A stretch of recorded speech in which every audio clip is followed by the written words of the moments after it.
Senator, we have about a minute left. During the last week's debate, you supported extending the draft, signing up for the draft to women, and said that you have no problem with anyone serving in combat as long as they can meet the standards. But this week, you seem to flip on that, saying that you don't support women signing up for the draft or making them serve in combat. Why the change, sir?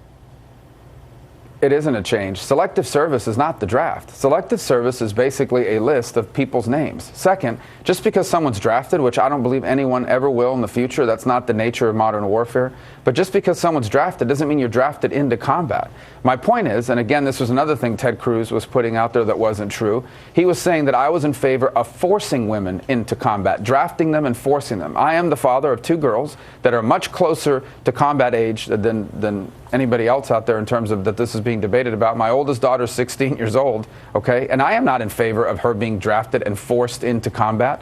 I'm actually in favor of a volunteer armed forces. But I'm not even sure we need selective service anymore. But just to clear this up, do you believe that she should, and any woman should have to sign up for selective service?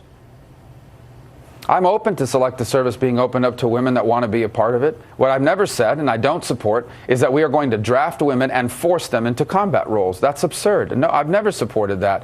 I've also said that if a woman wants to serve in a combat role and can meet the minimum requirements just like a man, that would be open to that. I would be open to them doing that. By the way, those minimum requirements for combat service apply to both genders. So it's not just women that have to meet it, the men would have to meet it as well, and there are many men that don't meet those combat standards. That's all I've said. But the idea that we were going to draft women and force them into combat, I never said that. That's not my position.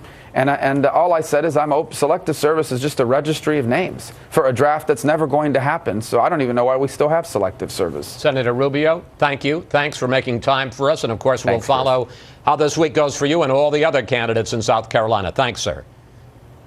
Thanks, sir. Thanks, Chris.